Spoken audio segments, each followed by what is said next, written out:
All right, guys, welcome back. We have another episode of Squad Talks. Myself and Pomster here as always. The other boys unfortunately couldn't be here. Blowy's birthday today, so they had golf and everything this morning. And neither of them are available tonight. So, a few things to have a chat about this week, I think.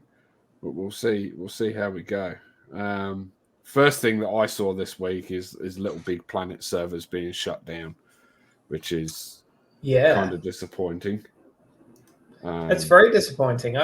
I'm sort of surprised that it doesn't still have a big enough online player base, to be honest. Well, apparently it did.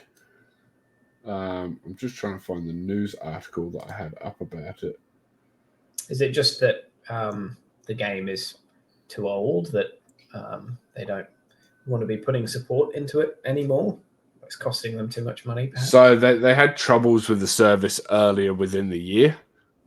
And yeah, like it's just, basically costing Sony too much to keep them up and running. Obviously that affects a lot of created content that's been stored around on people's consoles over the last, when did that come out? A fair while ago. I can't even see. Is it all of the 2017 games, or just the third one, or the other servers I think were already shut down. Yeah, okay. So I think all the creation stuff from those were then rolled in. Yeah, okay.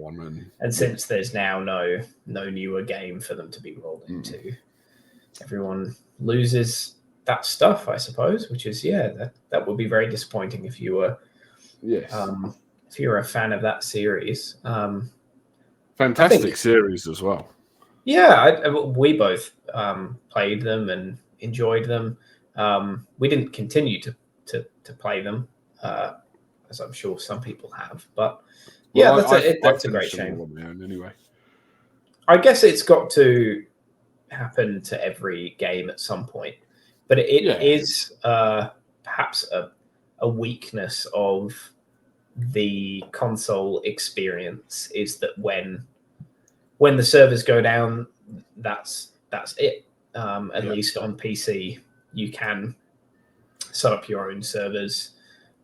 Even games where that's more difficult, people usually mod them in a way that allows you to then go and play on different servers. And so retro games that had a multiplayer experience can still have an ongoing multiplayer life for years to come.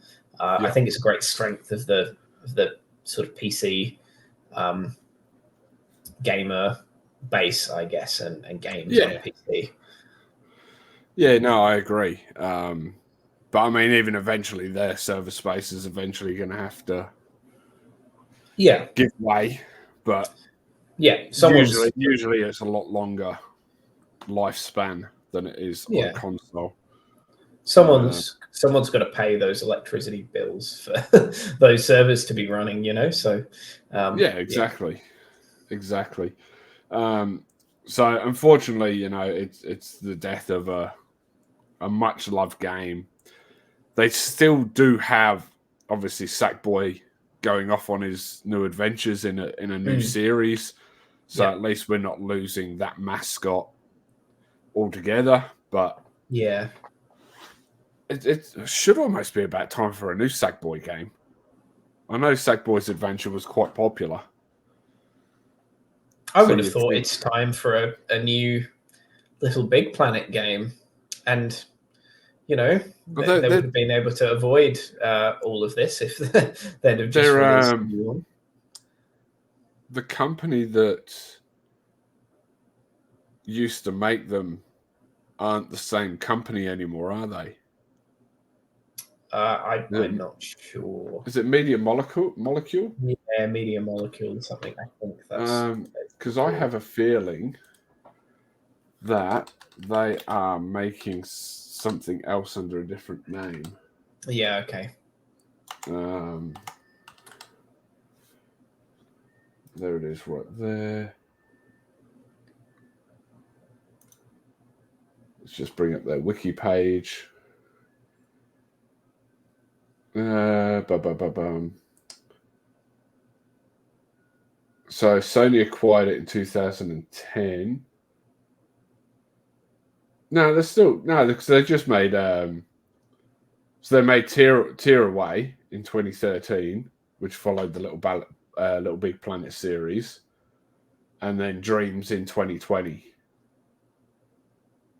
Yeah, look, maybe they just decided they wanted to go in a new direction, and they had explored everything that that series had to offer. But yeah, I still can't help but think that series had more in it. But yeah, that's. I would have thought for a game like that, you can always find a new audience as long as there is enough time between releases. You're going to get new young audiences pretty much every time. I mean, they just stopped. That baffles me as well. Like Dreams was like huge, absolutely huge in what they were doing there. It kind of took the creator mode from Little Big Planet and turned it into its own game. Yeah. And that game had only been out for like 3 years, and they stopped supporting it. And now, we haven't heard anything from them in 4 years now. It's an odd one because at least like Sackboy is one of the PlayStation Studio mascots. Yeah. So you would have thought that they would put in a little bit more effort to, like maintaining servers and stuff that. They didn't make the last one either, did they? They didn't make Sackboy Adventure. Yeah, I don't know, but I assume the character, the likeness of the character, is owned by Sony. I would have thought. Yeah, when they purchased Media Molecule, I would assume. Yes. Who did make that game? Oh, I wouldn't have a clue. But yeah, here we go. Sumo Digital. Yeah, okay. Yeah. And published by Sony Interactive. It's a spin-off of the Little Big Planet series. So yeah, completely different studio again. You know, Sumo have done some pretty decent stuff in their time. They did the Virtual Tennis World Tour for the PSP. F1 2009 for the portable, in conjunction with Codemasters. Yeah, that's typically been their history. Sumo Digital has been ports. Oh, they actually worked on Little Big Planet 3. It was actually with them. Did they do the like? Did they do a port to? No, they worked on the PS3 and PS4 version of the game. So that was a collaboration, was it? Yeah. Okay. So maybe that's where I thought that they were under different things. Yeah, that's interesting. Yeah. I guess it goes to show that it's not always a great thing for a developer to be acquired by one of the big players. No. It often can be. And for some developers, it allows them to go to new heights. I think, for example, it's worked pretty well for Insomniac and Naughty Dog. Yeah. But they were already much bigger studios. And I think in Insomniac's case, they spoke about it and said that they were approached by Sony maybe multiple times over the years. And they kept turning it down until they felt like it was the right time. Yeah, and that's the best thing. And like Insomniac have worked with them for ever. Yeah. So you know that one sort of makes sense. Speaking of acquisitions and servers and all this sort of stuff, Blizzard have had a bit of a chat this week. Yep. So this comes from IGN from Isaiah Colbert. World of Warcraft executive says Microsoft has let Blizzard be Blizzard since acquisition. There's no one asking us to do anything. Now, this is fantastic. And I'm hoping that like a little bit of the old Blizzard's coming out, like before the Activision acquisition or merger. But yeah, like they go on to say here that there's no one asking us to do anything. Longdale told VGC, World of Warcraft is doing very well, and we're very proud of what it's been able to accomplish. So it's almost like just let it be and let it keep being awesome. They've been tremendously supporting us, and it's like let Blizzard be Blizzard. They do go on to say that we've had time with Helen Chang from Mahjong, and we're sharing information. So it's almost as if we have access to what works for them. Obviously with Minecraft and the likes of. Longstaff said we also got to speak with the Elder Scrolls Online team and share what we're up to and what's been working. And it's almost like we get a benefit. So the fact that they're able to work together now and, you know, share those tips and tricks and stuff like that should only help all three of those IPs grow. But that then something I didn't even realize when I first read this, and it hadn't even sprung to mind. Microsoft now owns the two biggest MMOs going around. Yeah. In the Elder Scrolls Online and World of Warcraft. Yeah. That's nuts. It is. As far as I can tell, most of Microsoft's acquisitions, it's not like they've tried to exercise a whole bunch of control. No.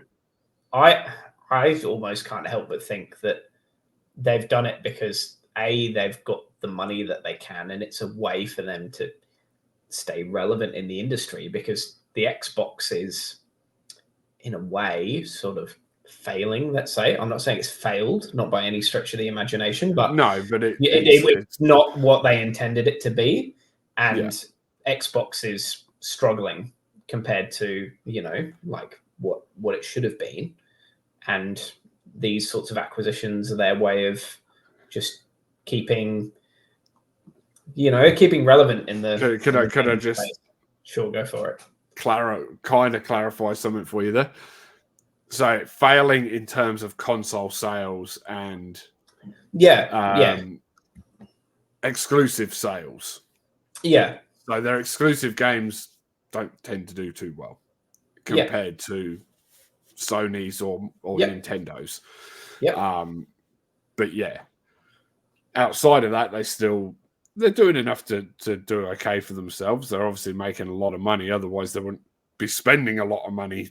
Yeah, sure. And look at like Game Pass is incredibly successful. And that was going to be quite rightly. But yeah, I would love to see the numbers on this, but probably they might have expected that Xbox Game Pass would be by far the sort of dominant form, and PC Game Pass would be a sort of side thing. And it's probably swayed a lot more in the direction of PC Game Pass than they expected. Yeah, I'm not surprised in that either, to be honest. I think a lot of people are wanting the PC side of things over the console side. But at the same time, Phil Spencer always said that the plan was to push the console side of things onto different platforms. Yeah.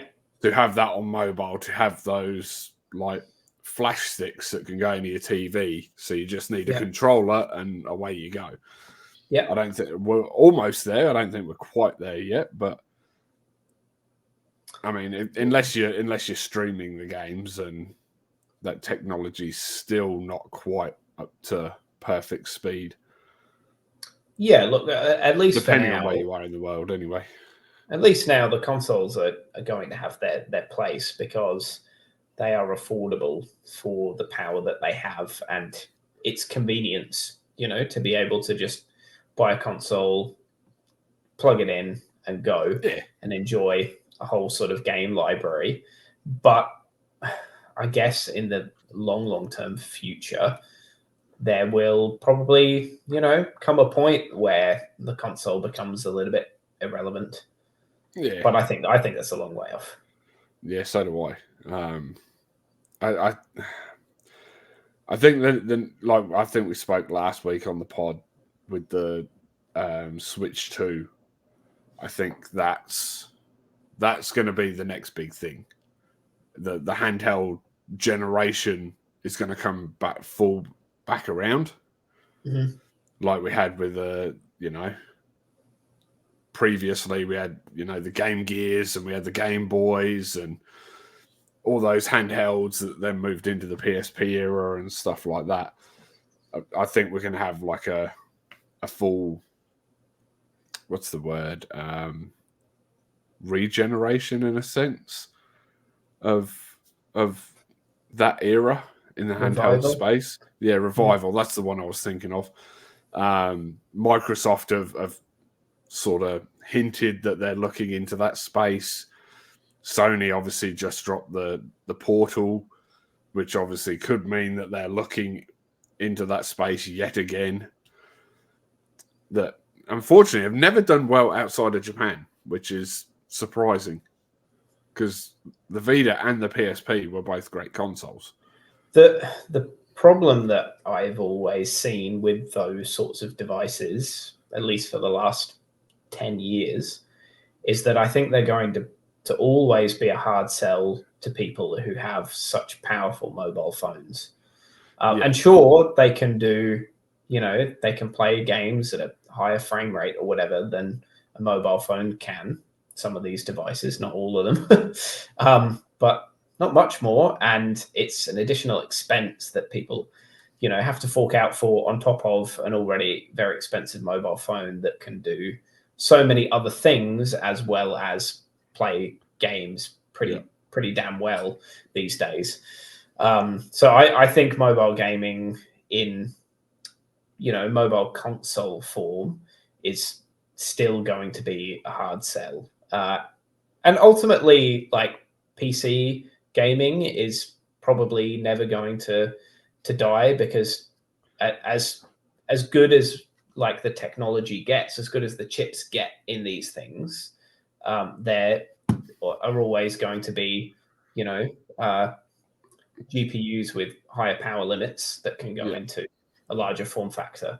So that's never going to become irrelevant. But I think the in-between stuff between mobile gaming and full-scale PC gaming, that I think is always going to struggle.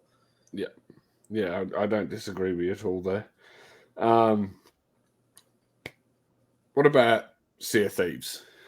It's kind of on the same track and the same thought. They've just hit 40 million players since 2018 and just before the PS5 release. Yeah. I'm sure that's going to swell as well when it does release on PS5. Look, we like Sea of Thieves, don't we? Yeah. So I think we're excited about its PlayStation release, not because we would necessarily play it on PlayStation. You might. I personally don't see a need. No. I don't think just because it's going to mean we can play with even more friends than we could before, and that's cool. So the one downside to that, the one reason I was looking forward to it coming out on PlayStation 5 was to get Jack involved, and he refuses to pay $60 for it for a game he can get free on his PC. Yeah, and I'm like, yep, that's fine, but your PC can't run it. Yeah, so it's not really free on your PC if your PC can't play it, is it? You've got to either upgrade your PC or spend $60 for it on PlayStation. Yeah. One of those two options is a lot cheaper than the other. Yes. I am tempted to get it on PlayStation, just because I think I might play it more. You do have an Xbox. I know I've got it sitting right there, but I just don't turn it on. There really isn't a need. I know. I just don't turn it on though. You should use that as an excuse to actually start the Xbox up. You know. I know, but that could be your your gateway game. The flip side of it is, it's not like a game I can really play on my own, and getting you guys at a time when we're available all to play it. Yeah. Or even if it's just you and me, like we're both, pretty busy during the week most of the time now. Yeah. So, Friday nights are really the only nights we have, and that's when we do FIFA. So, but there is going to be 60 trophies on this game. Mm-hmm. I read 60 trophies. So does that match the achievements on? I'm not entirely sure. Not entirely sure. You would assume so. You'd think they would. Everything does carry over between, so it does have cross progression. And what was the other thing I read on it? Oh, the PlayStation only servers. So if you want to play with only PlayStation players, you can do that, while still, just by disabling crossplay. So, and obviously now there also is invite only and solo sessions in the game. So if we want to, fantastic news. Yeah, we want to go off and sail the seas on our own, we can. I think it was one of the most positive changes to GTA Online that they ever made.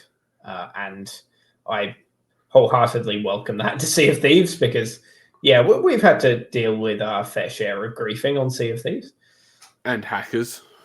Yeah. Which are another good point of Sea of Thieves. They have been, over the last few months, 6 months or so, in contact with Epic about implementing their anti-cheat software and stuff like that into the game to try and alleviate that pain for players like us that don't like to cheat. Mm-hmm. In saying that, I didn't tell you about my absolute headache that I had with GTA last week, did I? No, I don't think so. So, I bought GTA Online for PC. So, I can play role-play servers, all that. Well, I bought the shark card and the thingy pack. Yeah. Now, I didn't activate the game for a week. Okay. So when I messaged you and said I'd bought it, I didn't do it until the following Wednesday. Yep. So I did it, knew that I had to wait about 24 hours in most cases for this stuff to pop. Okay. So I played it for about 4 hours on the first day, just mucking around, getting a feel for it on PC, playing around with the settings, did a few races, had a look around, see the difference between PS5 and PC. Mm-hmm. Visually there are the noticeable differences, but feel-wise, pretty much the same. Yep. So I then went through the next day at like 11 o'clock. So it had been well over 24 hours since I'd loaded it up. I did it like lunchtime Wednesday. Thursday night, stuff still wasn't there. Been playing for about 6 hours at this point. Got into the Rockstar chat. Got hold of someone. Yep. Sent through all these screenshots, everything to prove that I'd bought it and all this. Uh-huh. And they're like, nothing we can do right now. You've just got to keep playing for a few hours and it'll eventually come through. I'm like, well, how many hours do I have to have played? Like, I've already been going for 6 hours at this point. Yep. And he's like, just a couple more. So I played a couple more that night, still nothing. Got up the next day, jumped on, still nothing there. Carried on playing for another hour or so, still nothing. Was like, stuff this. Got back onto the chat. Started talking to him. And this guy's like, "Oh, can you send me through all these details?" I'm like, "I'm in the same chat. It's a different person, but they've still got access to the previous chat." I'm like, "All the stuff's there." And they're like, "Well, we need it from PC, not from your mobile." I'm like, "So I've got to send you all this stuff again with screenshots from my PC." I'm like, "I currently have recording software set up. I'm recording gameplay. Like, I have to close everything and stop doing what I'm doing work-wise to then be able to send you these screenshots."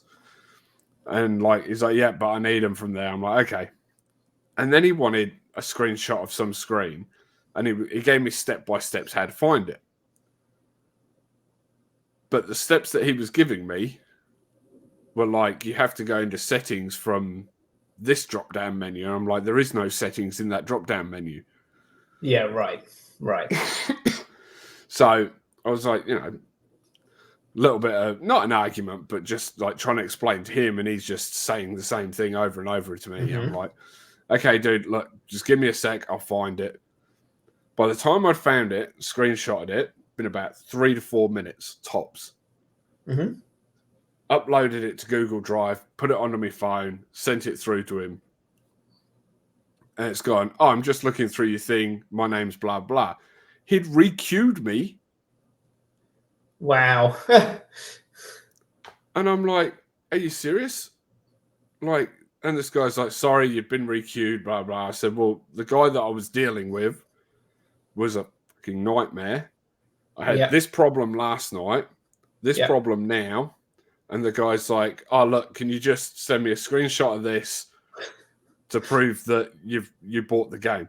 So I just sent the one that I had the night before, from the night before, off my mobile. And he goes, "Yep, right, all done. Log into the game now. It's all there waiting for you." What the fuck? Yeah, look, my experience with Rockstar support has generally been very helpful.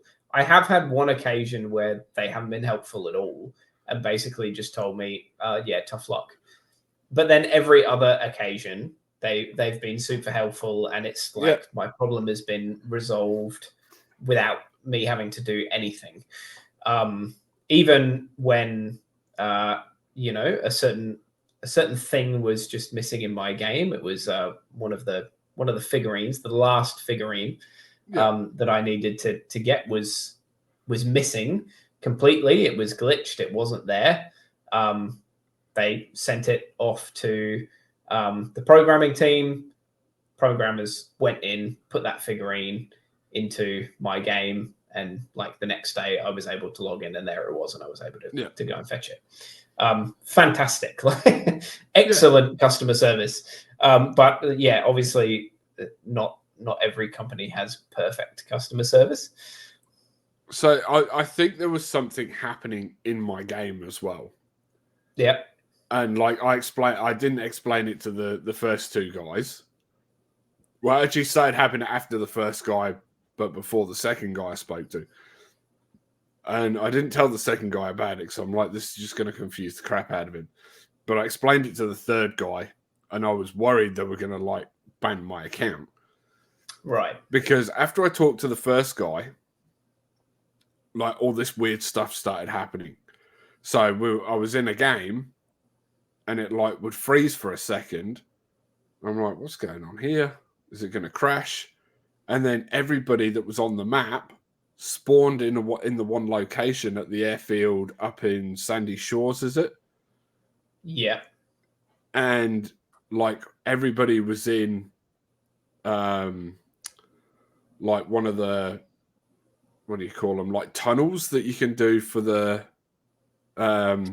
creative maps. Yeah. For like for the races. Yeah. We're in one of those with a roof on it, so nobody could get out. And like I respawned 3 or 4 times and just kept respawning back into there. Yeah, right. Tried changing to a different map, respawned in there. And then later on, when I was in there, all these like vehicles started dropping where I was standing. So I was having helicopters, boats, all of that drop on me in the middle of the city. Yeah, right. I'm like, am I hacking? Am I being hacked? Is this something that this guy's done to my game to like just go, oh, well, this stuff's not working. Here, have a load of stuff.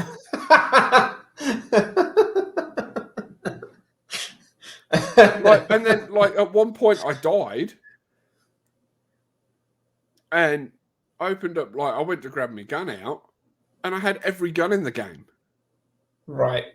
And then I died again and they were all gone apart from the alien weapons. Welcome to PC gaming.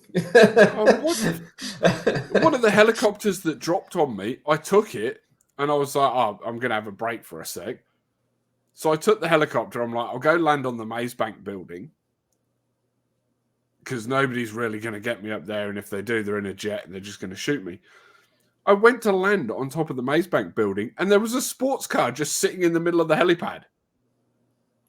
Yeah, righto. I was like, what the is happening right now? I couldn't believe it. Absolute random, absolute crap. But how long has that game been out for now? What was it, 2013? Yeah, a couple of years. No, it's a lot longer than that, isn't it? Yeah. Speaking of hacking, though, Fortnite leaks that happened. Yep. Now, I know you're not entirely interested in Fortnite, but there is some little bits in here that will go on make you maybe not excited, but will tickle your fancy. So there's obviously been like a roadmap put out to investors or something, and that leaked online. So the next season we are getting an apocalyptic season, according to these leaks. Right.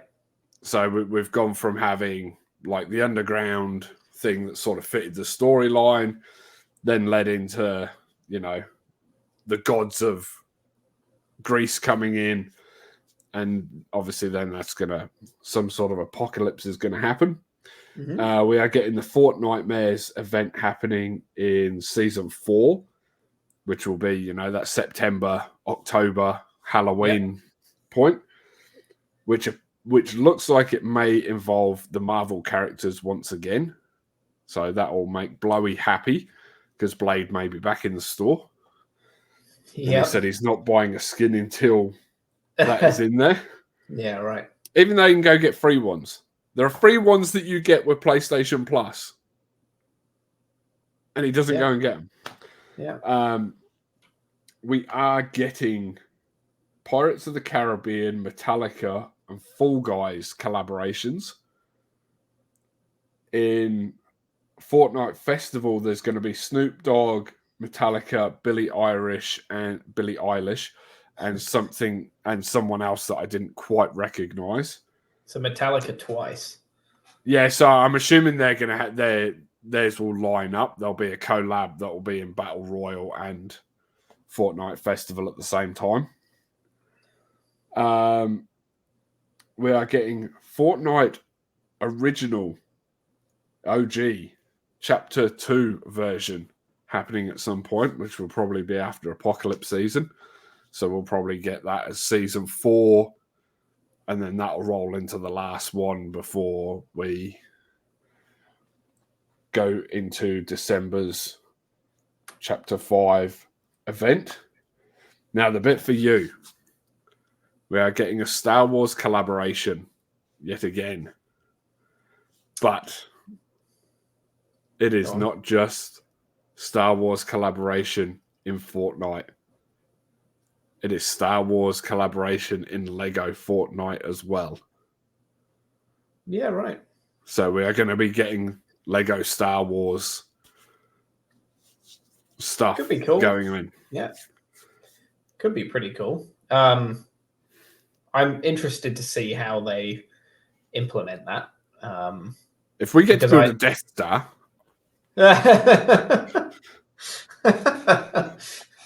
Another one. Yeah. I went in there the other day just to muck around, and I was trying to build like a rocket ship, and it just kept going. Oh. I'm like, well, this is pointless. So there's now like in my map that I built, there's now about 8 rockets just darted around like upside down around my like village. Yeah. We need to get back on there and do some stuff in there though. Yeah, we probably do. It's been a while. Because they've added a lot of stuff, like you can go fishing and stuff like that now, and that's cool. Bits and pieces. So they're slowly building to it. But obviously, we're seeing more and more Disney stuff come through now with the $5 billion thing that they did. Yeah. And you know, obviously, at some point, we're going to be able to go and sit and watch Disney Plus in there. Oh, really? Yeah. Yeah. Okay. So they're going to build this whole like kind of another world. So like I'm assuming the way they're going to do it is when you in the events, like you sort of see them go through like space, and there's like the battle royale world, and then there's like the Lego world and all this. And I'm like, well, if they're gonna do that, it'd be cool to have it like, I think we've said it before, kind of like PlayStation Home, where you rather than have, well, you can have the menu that you have right now, but you can also go into like the overworld, and like teleport between lobbies in a sense. Mm-hmm. And then if the Disney world is just like a big Disney world, which it looked like in the trailer, because one thing I didn't notice before was like they had all the different sections on their island, and one of them was like a Nightmare Before Christmas island. Yeah, right. Section in there. So I'm like, you know, being able to go into all these different areas and kind of treat it like a PlayStation Home. And yeah. I mean, sounds obviously every game developer wants you to spend more time in their game, and what a better way to do it than by making it almost a living, breathing world. I don't know why you can just Sony go and hang out with friends. I don't know why Sony ever scrapped PlayStation Home, to be honest, but no. It seemed like any time that we went in there, it was very busy. So yeah, I was in there daily. There must I be loved some it. reason. Yeah, I had my Ghostbusters firehouse that was my apartment. Yeah, I remember that. Yeah. Because I had a couple that I'd switch between. I had the Ghostbusters one. I had a few of the different like generic apartments. And we're showing our age here. Yeah, man, that was early doors PS3. They shut that down. What, about a year, 2 years before the PS4 came out? Yeah, exactly. Do you like some of this retro sort of stuff? You mentioned that they're going back to sort of early I don't generation Fortnite. I don't mind it because I didn't play a lot of that earlier stuff. Yeah. So it's kind of still, it's new to me, but it's also, you know, for these guys that play it all the time, like let's say Dylan, or, you know, creators like Vic and Laser, Lockie, the Power guys, like it gives them something to go, oh, this is back. Like, this is exciting. You get to see what we experienced back then. Yeah. And like you get to sort of live through their nostalgia. Yeah. And stuff like that. Do you play World of Warcraft Classic, or have you? I do. Do you know of I that have having played it?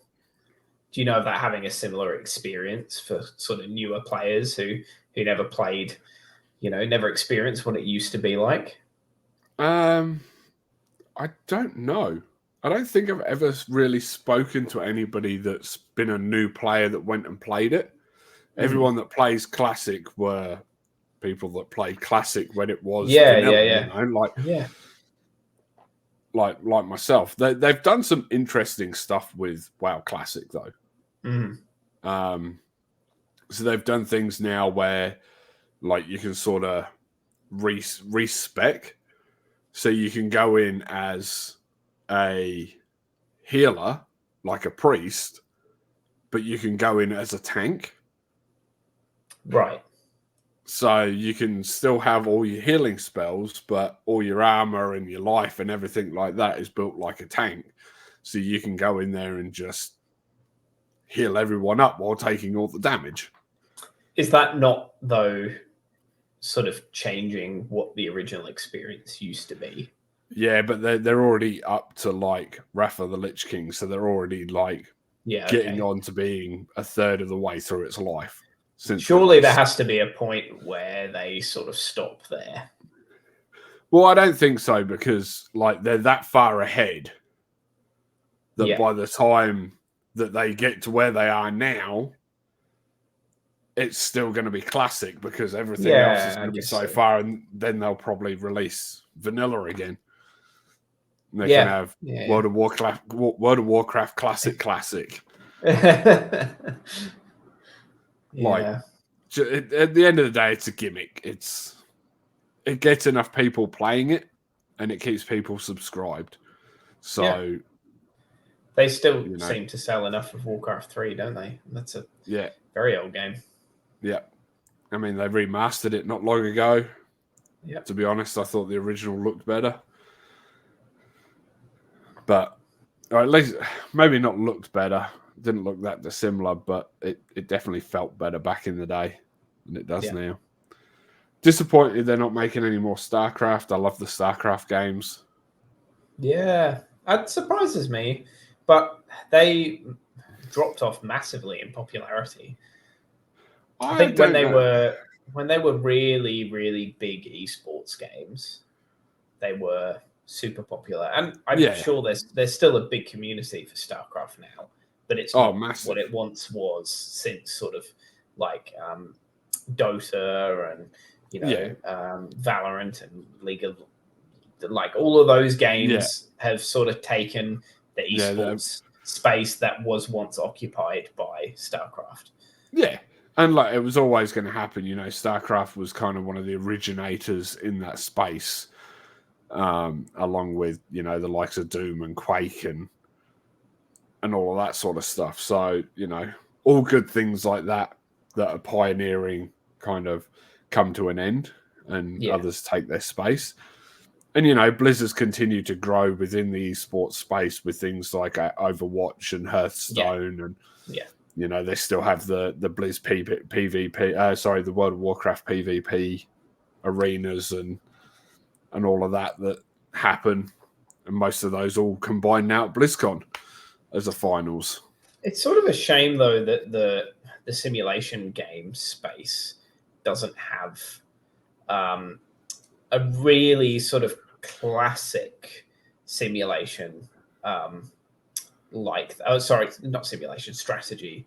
Doesn't have a sort of classic strategy game like that that's really big in the esports space that I can think of at the moment. They're all sort of like new wave games. But maybe they're the pioneering ones in that space. Yeah. I mean, maybe Age of Empires. Yeah, I don't think it's very big, though, is it? I don't know. And it was when they, like, I know a few years ago when they released the definitive edition or whatever it was, like, it was very, very popular. Like the original Age of Empires, everyone was going back online and playing it. Yeah. It might have been Age of Empires 2. I can't quite remember. But one of those was really, really popular for a while. And unfortunately, I think with the Total War games, there's just there's too many of them. I think that's that series' weakness in a way. They still sell really well, but in terms of making it really popular as a sort of esports thing, there are just too many of them. Are they big in the esports space? I don't think so, but they could be. Like, are strategy games really, in a way, big in the esports space? Because, well, not that style of strategy game. Because if you were going to say that, then you'd probably say that League of Legends would be Not League of Legends, sorry. StarCraft would be almost the pioneer for that. Right. Because I think it was. That falls into that more than it does into the League of Legends side of things. Because, I mean, although they are very similar in the way the maps are loaded up, it's also 1 versus 1 rather than 5 or 6 on 5 or 6. Yes. Do you know what I mean? So maybe because of its popularity, the team side of it was an offshoot. Because they're very similar kind of maps with bits to do off the side and all that sort of sprang League of Legends and games like that into popularity. Yes. But I don't think strategy games really, the 1v1, it's I think there's a niche for it. I don't think it's ever really popular in that space, kind of like chess. I guess 1v1 sort of games aren't super big in the esports space compared to team games. Yes and no. I mean, you've got all the fighting games that do really well in the esports space. Yeah, that's true. Smash Bros. Yeah. That sort of falls under the fighting. They're not as big as team-based though, are they? Like, I'm thinking of games that have both, and they usually the team-based stuff is what everyone wants to watch. Yeah.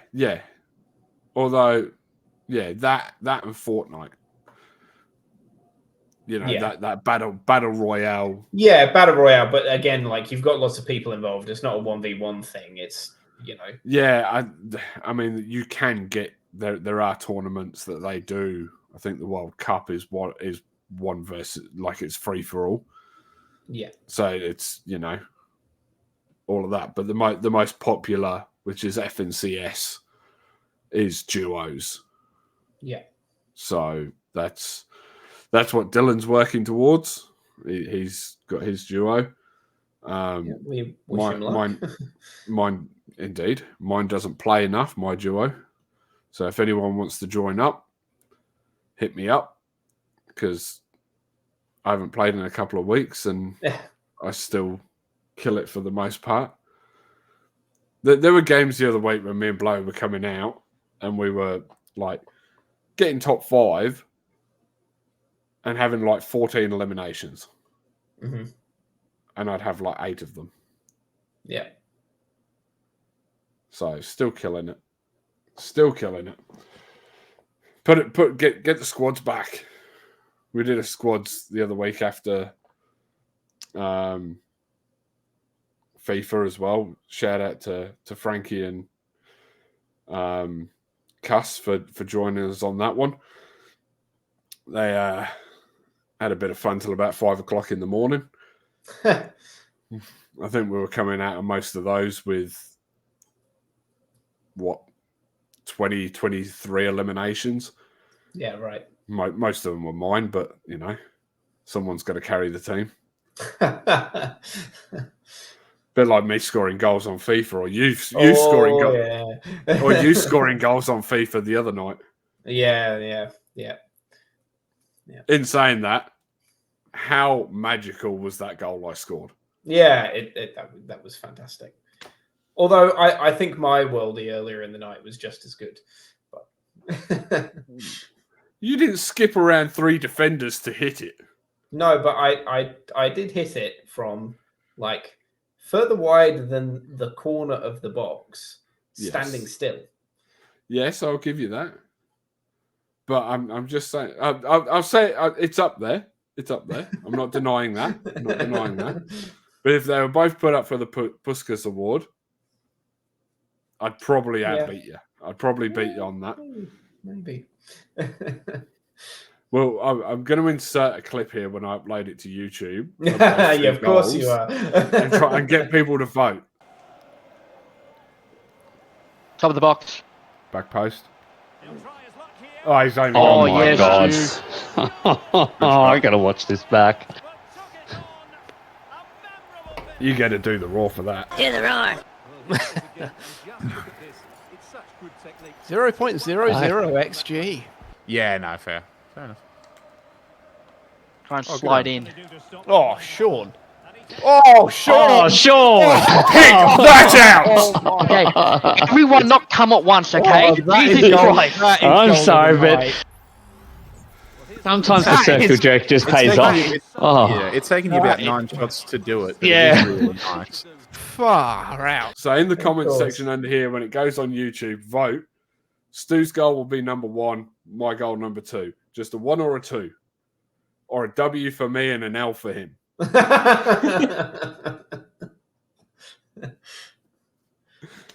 dear. It's all fun and games.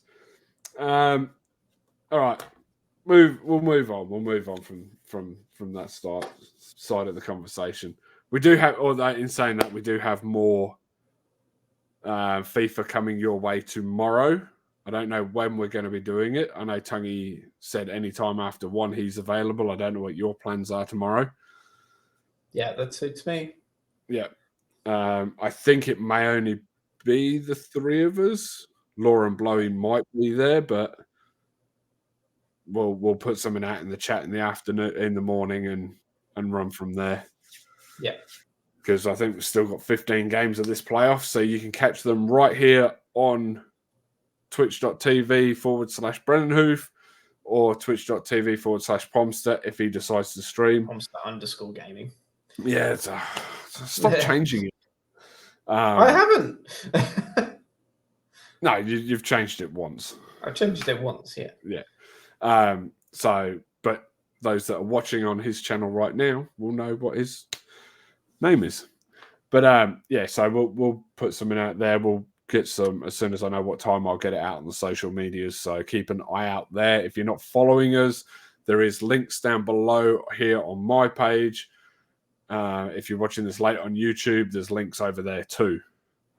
So, and if you're on Stu's page, jump over onto mine once we're finished. Don't do it now. And follow those links. There's links all there. All right. WWE. Lots happened in the last week. Yes, I want to get indeed. your thoughts, first of all, on the new tag titles. I really like them because I really liked the titles that they are sort of based upon. Yeah. The sort of mid-2000s tag titles. That's clearly what they've sort of used as inspiration. And I loved those tag titles. So Are we talking the SmackDown ones? Yes. Yeah. Yes. The SmackDown ones. Yeah. I admittedly, I'm a huge fan of the SmackDown titles. Yeah. And they look great on Waller and Theory as well. They do. Yeah. Right. The Raw ones, I think, are fine as well. Like, I think they're better than what they had. That's for sure. The only problem I have with them is how round they are. Yeah. And having the belt, like the actual title belt itself, the leather strap, that round to match it, something feels a bit off about it. Something feels a bit. But there have been some great WWE titles that have been like that. Some perfectly great WWE round championships. That have been perfectly round. Like 2 of them, I think. The only ones that spring to mind for me are the current or the tag team titles they've just got rid of, and the bronze versions before they changed the straps that have been perfectly round, and the 24/7 title. No, I think there have been. I'm sure there was like a WWE championship that Austin held that was perfectly round. Was his Smoking Skull one? And I think his Smoking Skull one was round. Yeah. Yeah, maybe you're right. I think there were a few in the like 90s that were round. Got title history here. I could be wrong, but I'm not. I think there were at least 2. I haven't gone very far back yet. They're still on the current sort of titles. There we go. WWE Championships. Because obviously the World Heavyweight title is based on the original World Heavyweight. Yeah, it's that World Tag Team. That World Tag. It's just how round it is, and then it goes off like straight. I mean, it don't get me wrong either. It looks quite good on R-Truth and The Miz when they've got them on, but something just looks a bit weird about it. They have done a better job with the SmackDown titles, 100%. Yeah, I think the SmackDown titles look way better, but the North American title is complete circle, but the strap isn't. Right. Like the strap is very almost straight. What else have we got? European title wasn't. Women's title wasn't. Cruiserweight title. No. ECW. Yeah, that's what it reminds me of. It reminds me of the ECW title. The ECW, yeah. Gives me that kind of vibe. It was the hardcore title round, but it had sort of bits sticking off it. The hardcore title was the old Winged Eagle title. Yeah, okay. That was not broken. Round. Yeah. Yeah. But if I go to the WWE Championship, I should be able to see. Wasn't the one just before the Winged Eagle? Was it the one just after the Winged Eagle that was like perfectly round? Maybe. Yeah, the Winged Eagle is definitely not round. No. Because I swear the championship I think it was the championship directly after that one. It sort of kept the eagle, but it was much smaller and it was contained within the circle. Maybe I'm imagining things. Because I mean you might be right there. Because that one because the Winged Eagle's got the wrestling champion, hasn't it? It's the eagle's quite prominent, and the world is actually behind the eagle. Yeah, and the one after that, is like the eagle's on top of the world, and you're right, it is quite round. So it does look like it's more in line with that one, than anything else. I guess my point just was like there have been good titles that have been that is the one like that Austin held as well. Yeah, thought so. But it's not quite round. That's the problem with that one. Yeah, I guess so. Like it for the most part it is, but like it gives off that it's not, because it sort of goes up and then it sort of comes in and then it goes back out.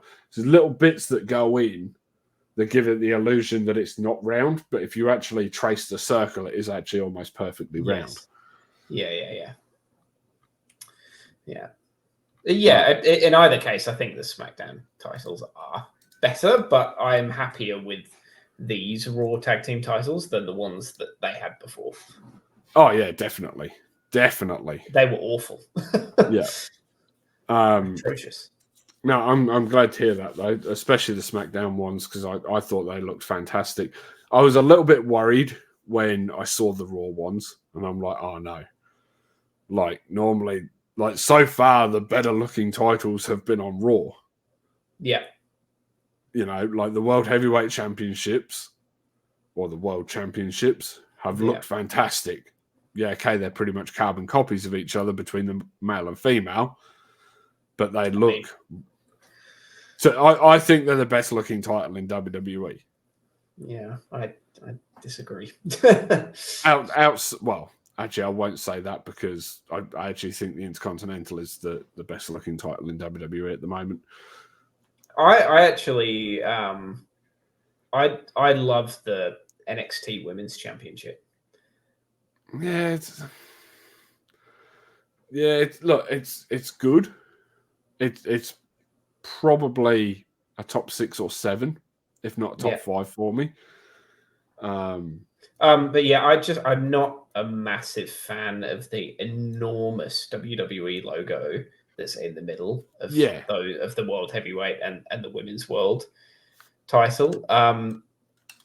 Because it just looks, especially with the world heavyweight, it just looks like someone slapped a massive WWE logo in the middle of the big gold. And I just don't like it. Yeah, look, okay. It looks like a toy to me, but yeah. If you take away that side of things, like if you take away the actual WWE logo, I think it's the nicest looking belt. But yeah, because that's a legendary title belt that's always looked good. So it should. And I do really like the white strap on the women's. Yeah, I haven't and obviously that's why you like the NXT women's title. Yeah, I'm assuming. Because it is basically, again, just the same as the men's title. I think it suits the women more because it's got that colouring that goes into it. Yeah, that sort of like purple tinge. Yeah, like it's got the multicolour. They tried to do with NXT 2.0, which I really like it. And Vince McMahon in 30 years of Raw never changed the name apart from Raw is War to Raw. Yep. Never changed the color scheme of it. Nothing. Yep. SmackDown been going for 20 something years. Never changed the color scheme. Never changed the name. Gets his hands on NXT. We're changing it to 2.0 and we're putting all these flashy colors everywhere. Just leave it as the black and gold brand. It worked. Yeah. I do like the colors on that belt, but I think generally the NXT branding was better as it was originally. Yeah, don't get me wrong. I like the new NXT titles. I like the original one. It's probably almost my favorite one of all time. Right, with the big X in the middle and the strap matched it. I thought that was a great title. I think it's also very outdated now. Like it suited NXT for the time. Do you know what I mean? Yeah. I think that coloring's got to go off the men's title. Like you've got someone. Spoilers for those that haven't watched NXT from today.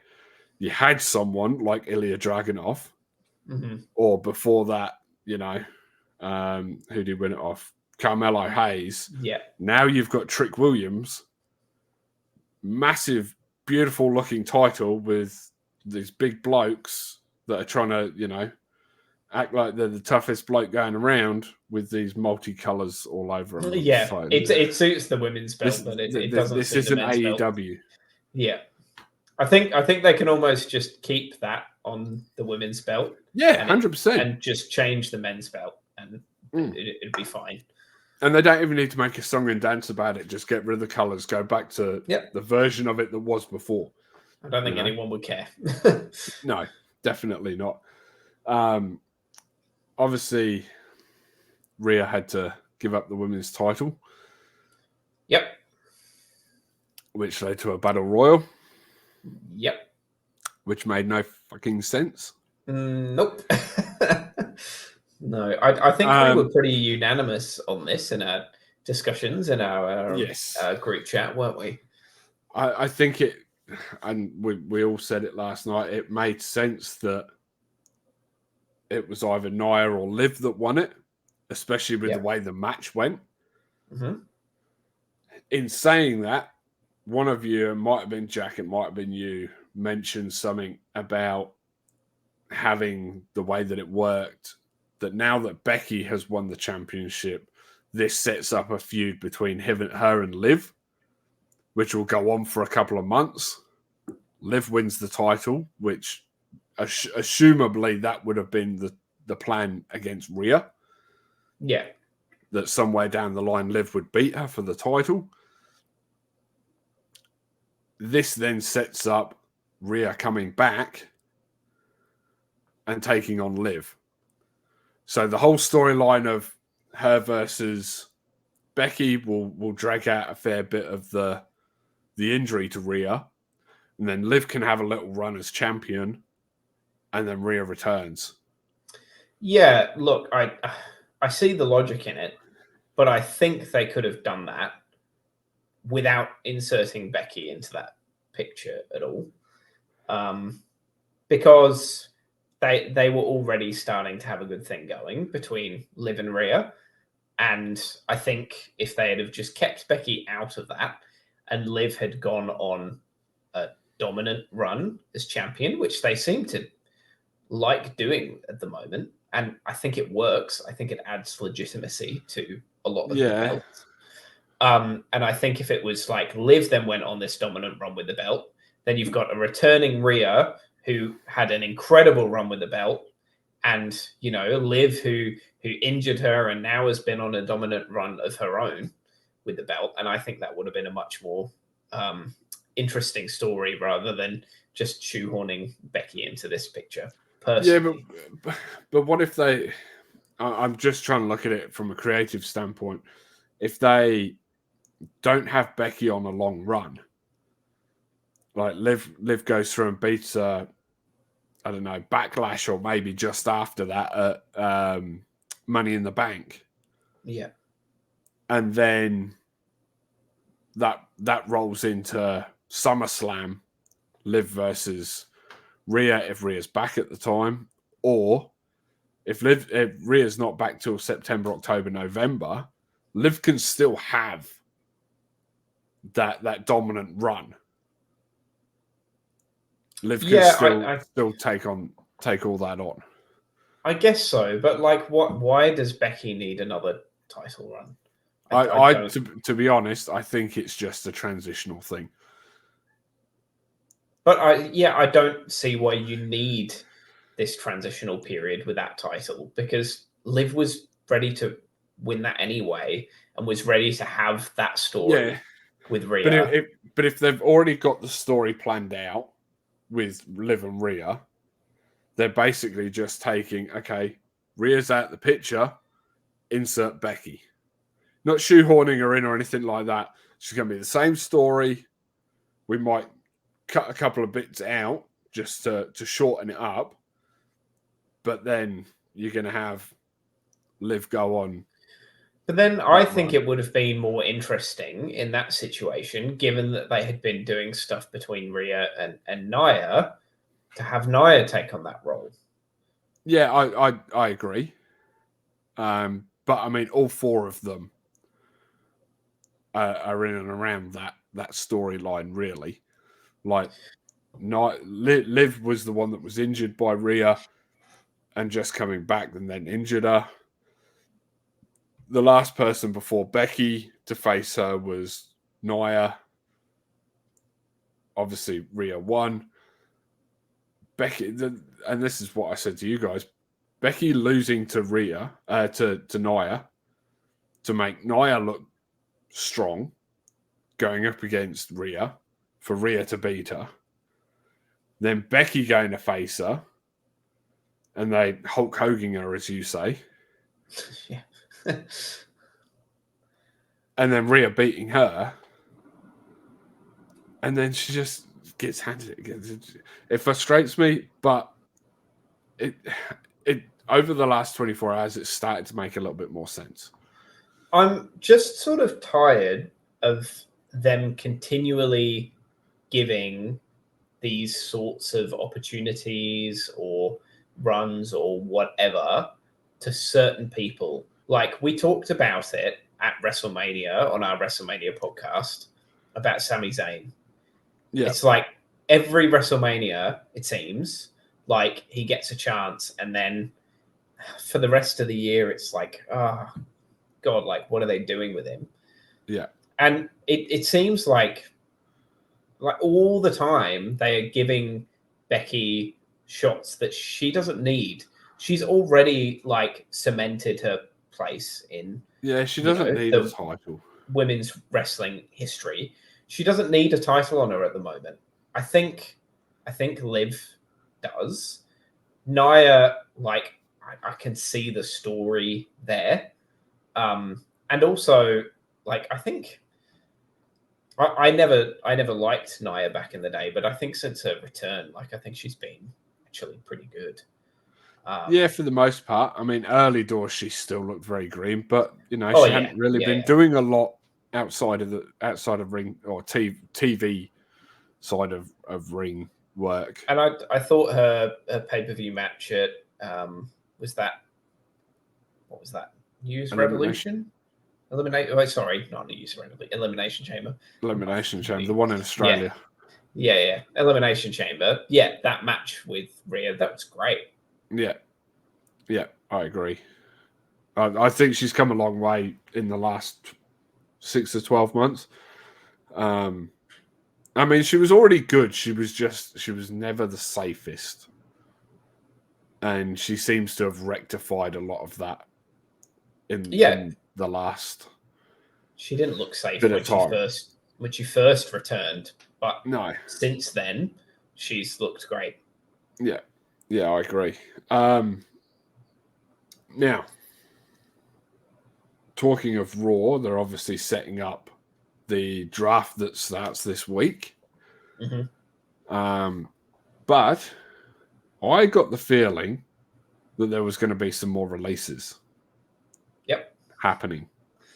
Just the way that things happened on Raw with, Tommaso Ciampa and Johnny Gargano obviously seeing separate things. That could just be teeing up a split of DIY because they're going to different shows. But could also mean one of them might be walking. Because it did kind of feel like a goodbye thing with Johnny Gargano. I felt when, him and The Miz and everyone were shaking hands.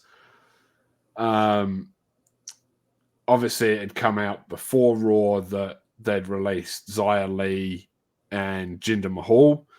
And then they sort of made an announcement that they'd also released Via, Sangha, and what's his name? The Quanch. Whoa, what the hell's that ad? That was not what I was looking for. Zion Quinn. Oh, right. I then read earlier today that Cameron Grimes posted a thing where he just literally today got off the phone to WWE executives to say that he'd been released, which doesn't really surprise me. They've not really known what to do with him since being called up to the main roster over a year ago. The fans never really connected with him. Hopefully he can go away, re-find himself, and maybe one day make his way back. The one that surprised me was Von Wagner. This time last year, he was announced as one of the only free agents coming out of the draft. So he was available to be on SmackDown, Raw, or NXT. He only ever showed up on NXT. I think he may have shown up on SmackDown once. Right. Had some pretty big matches over the last few months on NXT. Mm-hmm. And now he's just, that's it, gone, done. So that means that I think maybe Eli Stone's going to be gone as well. You had Ludwig Kaiser turn on Vinci. That could mean that Vinci's on his way out. Yeah.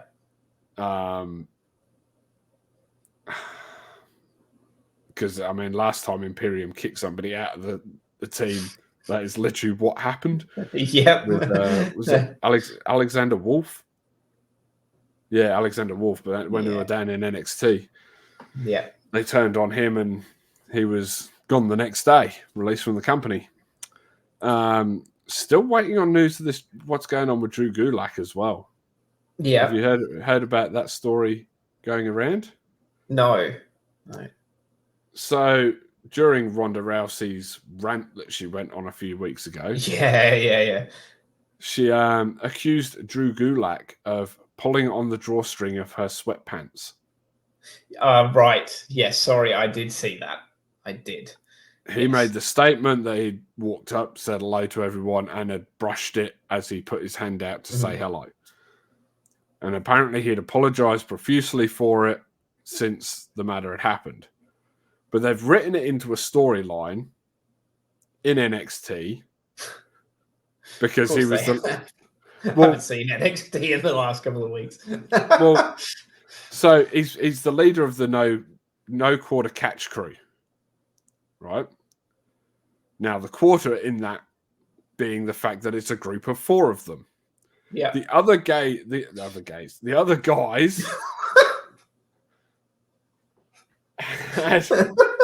That's an unfortunate slip of the tongue. Had paid the D'Angelo family to take him out. And then refused to pay, which set up a 6-man tag match at Spring Breaking that happened today. How does he come back into NXT if he's allowed back? How does he then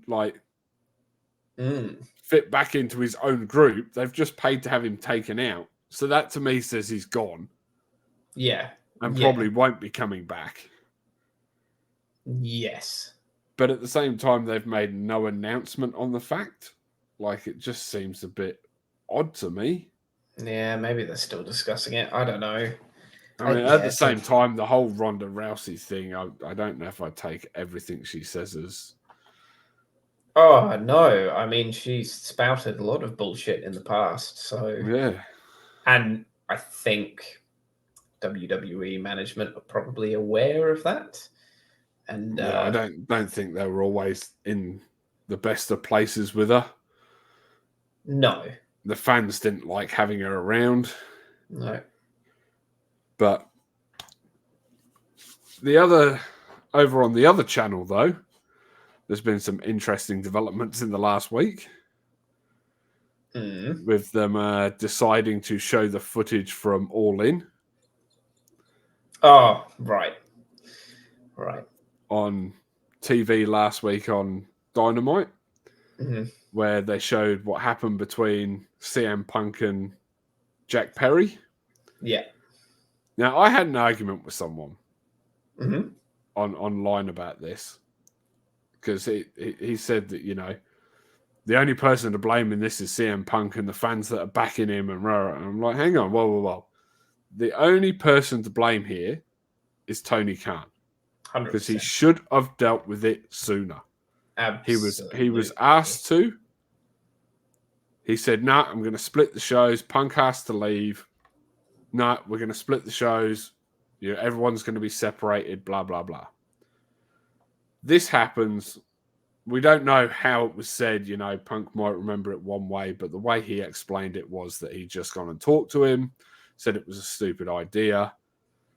Jack Perry obviously is, trying to use it as an angle as much as he can because obviously some of this got leaked out on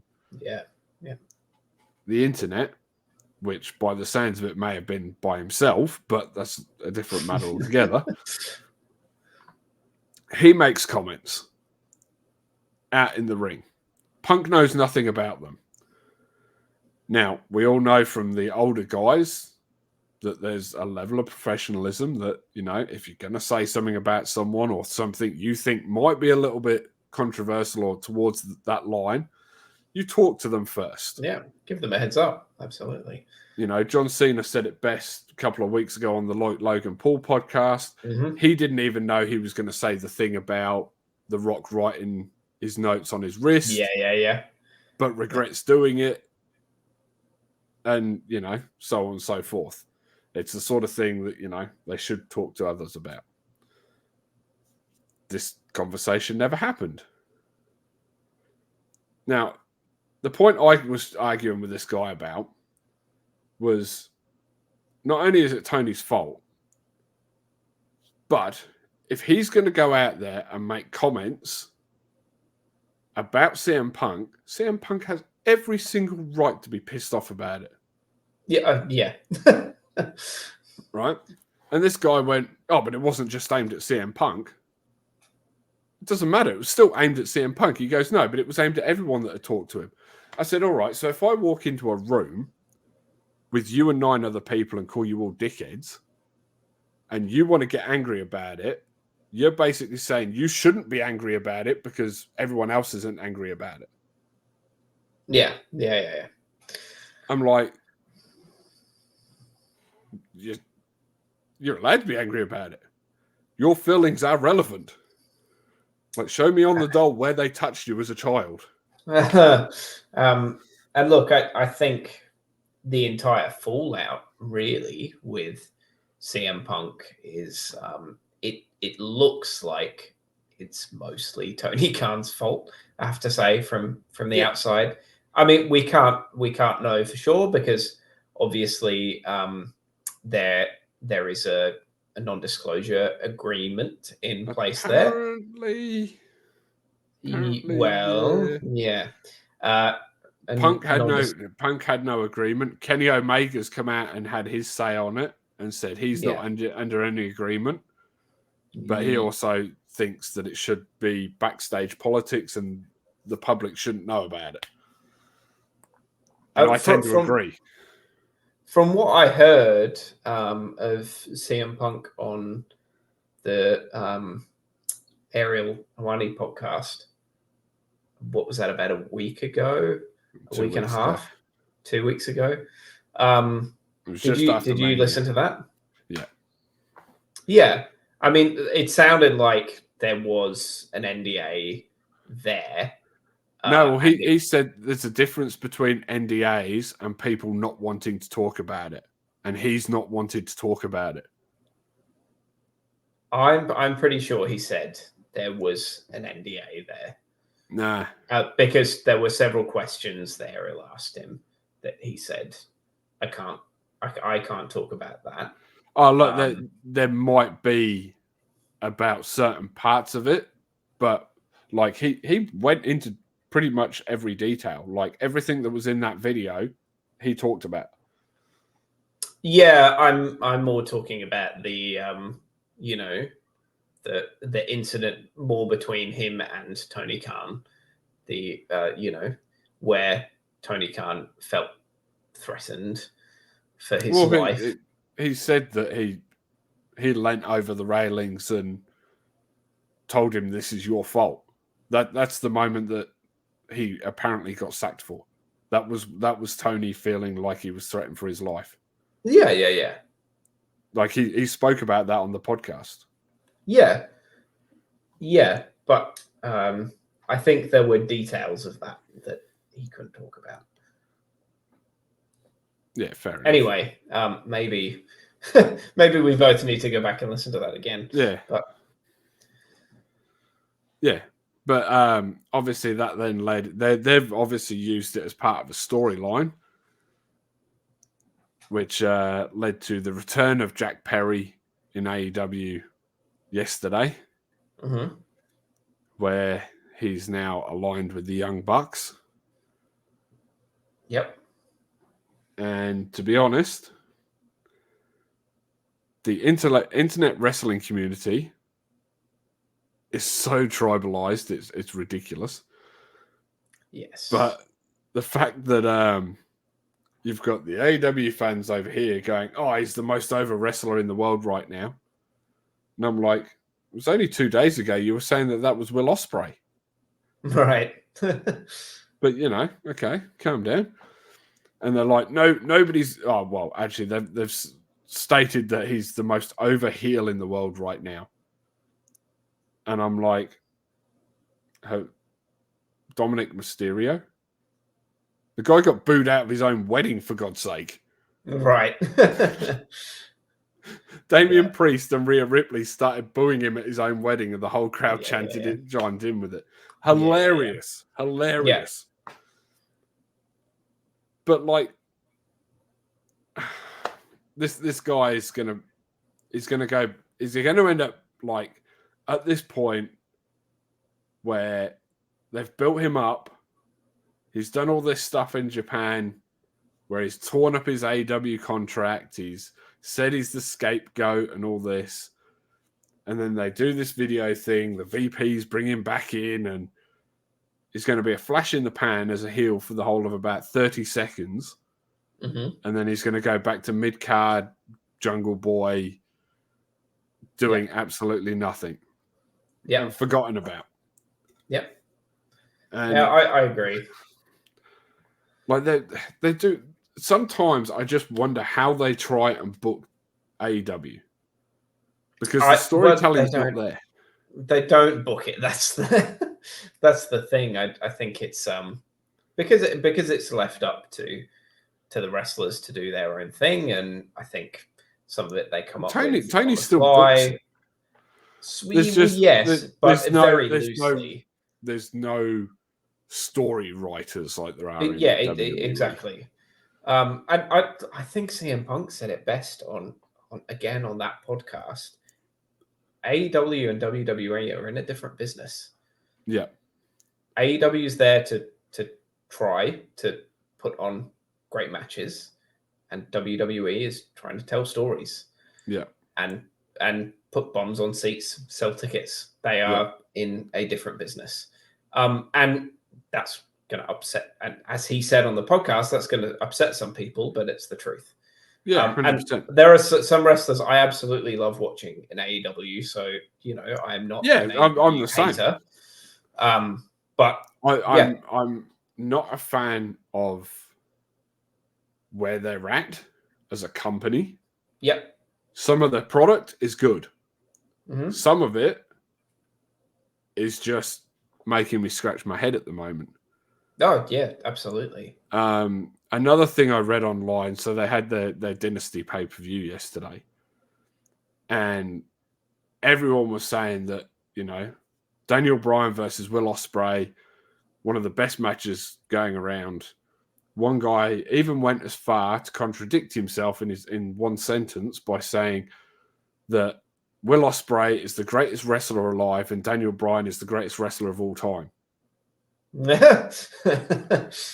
Not quite how that works, mate. But anyway, but something felt very familiar about the ending of their match. They both got up in their corners. They were both absolutely wrecked. They ran at each other. Obviously, Daniel Bryan does the running knee as his finisher still. Will Ospreay does like a spinning elbow. Yeah. They both ran at each other. Bang. Ospreay hits the elbow before Bryan can hit the knee. Pins him 1, 2, 3. I'm like, something feels familiar about that. I've seen that recently. Then I watched NXT Spring Baking today. Yeah. Which was filmed 2 days ago. Right. And what happens at the end of that match between Trick Williams and Ilya Dragunov? They run at each other, and Trick Williams hits his knee and pins him 1, 2, 3. When they faced each other like a month and a half ago, they did the exact same thing, but this time, instead of Williams hitting the knee, Ilya Dragunov hit the Torpedo Moscow and pinned him. Right. I'm like, right. You literally just used the finish from NXT from like a month ago, and then I've done it on live TV again when it's just been recorded the day before.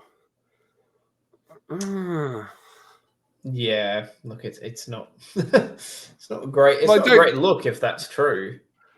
But all AEW fans are like, oh, it's the best finish to a match. Like all match finishes have been done over and over again, but this just felt so natural and fresh. And I'm like, it's literally happened a month ago on the company that you hate in their lowest brand. I guess in that and it's the same people saying that it was amazing were ripping on it a month ago. I guess in that situation, not a lot of people watch both products. Certainly not a lot of people who would sort of complain about that sort of thing. It's like if, I don't know, a big match in WWE used some finish from New Japan. Like some people are gonna know what it is. Yeah. But not many WWE fans watch New Japan, do they? So no. Whereas if it was like a finish from New Japan that was used in AEW, in that case, they're going to say, well, they're paying respect. They're paying respect to a great match from New Japan. So, Yeah, there's some things that AEW does with its finishes that, I mean, don't get me wrong, the finish to the match, it worked for their match. Mm-hmm. So I'm not saying it was a full rip-off or anything like that. Like, it felt natural to that match. Yeah. What was bad about it was them then playing on Daniel Bryan having a neck injury again. Oh, right. Yeah. And Will Ospreay takes him backstage and they've followed through with the camera and they get him on the gurney and everything. And G'day, Dill. I just noticed he's left. Oh, yeah, hey, mate. You know, like, just they don't need to play on injuries. They've got enough as it is. Yeah.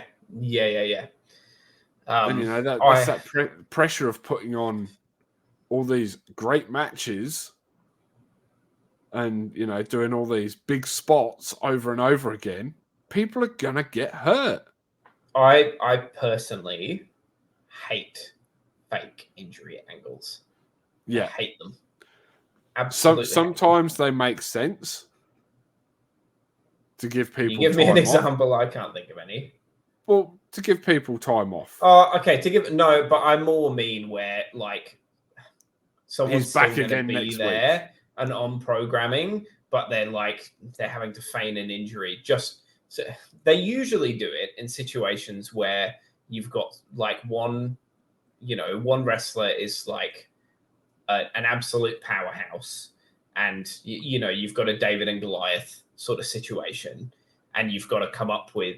They think they've got to come up with some way to make it look legitimate for the smaller wrestler to get one over, and I just don't think it ever works. I don't think it ever looks good. No, not at all.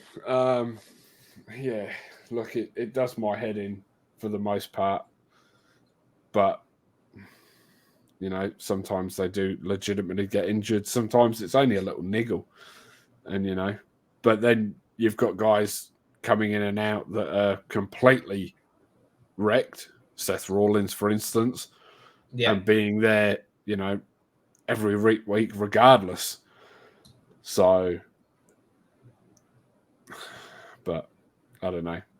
We'll probably leave it there. Shout out to Dill. He's doing a 24-hour stream right now. He's 9 hours in. I did it last September for my birthday, and I tell you what, mate, you're getting into the hard yards now. Yeah, getting into the danger zone. Once you get into that, what is it? Probably about 13-hour mark. It really starts to hurt. I actually did over 24 hours because I started mine. I think I started mine at like 8 o'clock at night, and we went through till 2 o'clock Saturday morning. Yeah, and I ended up being like 32 hours, and it wrecked me. Absolutely wrecked me. But I survived it. Got to work out. We might have to have a chat tomorrow. When's your stream anniversary? Is that this week? Good question.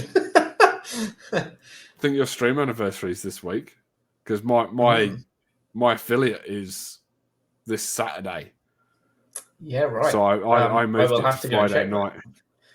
I moved it to Friday night. So it's been a year since I've been affiliate. And for those who are interested, I am probably picking up streaming a little bit from here onwards. I will be streaming more of our stuff on Friday nights. Usually I've just let you stream, and I'm there in the background as audio, but I will probably be streaming more of that myself from Fridays going forward. Maybe not this Friday. I've got to wait for my new capture cards to arrive, but a bit more of that, and I will be streaming a little bit more Lara Croft soon. Yes. Yeah, that was awesome. That. In saying that, we also have our first Tomb Raider game that I am currently editing. That will be going up on your channel. I'll probably do a few more of the behind the scenes outtakes over on my channel. Quite a lot of them. Yeah. I'm trying to leave the funnier moments in yours, but there might be some that are a little bit more me just like smacking my head on the table. I want to put a compilation of us just dying, but I think there's about 3 hours of that. Yeah, I was going to say. There's about an hour of us like missing the same jump for about an hour as well. Yeah, right. Yeah. But so that's coming soon. What have I got coming out on my channel? I've got Supermarket Simulator. I opened my own supermarket. I played that today on stream. That is coming to YouTube as well with a bit of editing. That'll be a lot shorter than the 3 hours I put into it today on stream. But I did that. I opened a supermarket. Oh, look, it's. I opened a supermarket. I stacked shelves. I bought things. I expanded. I stacked shelves. I sold things. I expanded. That's pretty much how it went. Yeah. Well, cost me $18. Something different. I mean, Surgeon Simulator is always entertaining content. So if it's anything like that, no, it's not. It's a lot more monotonous than that. Is it a bit closer to I don't know, Farming Simulator, I suppose. Yeah, with worse graphics. Yeah. Like I watched the same woman come in 3 times in one day. Yeah, sorry, what? The same woman come in 3 times in one day. Sorry, not come 3 times. Jesus Christ! That was when I wasn't streaming. What's Frazzy on a bit? Been lurking for a bit, but shoot me a message type next time you want a hell dives and you need a 4th. Yeah, we will do, bro. Most definitely will. We might do a bit of hell divers next week. I reckon. What are your plans? What are your plans for tomorrow anyway? Are you doing much? Not a huge amount. I'm going to the gym in the morning, but afternoon is pretty free. But we've obviously got a fair bit of clubs to do. Yeah, still. No, I was going to say if at some point around clubs, if you wanted to try and maybe fit in some Sea of Thieves or maybe some Hell Divers. Yeah, sounds good. I'll shoot a message out in the morning anyway. For now, we've been waffling for way too long about this stuff. We were going to try and keep it short. We'd never end up succeeding in that.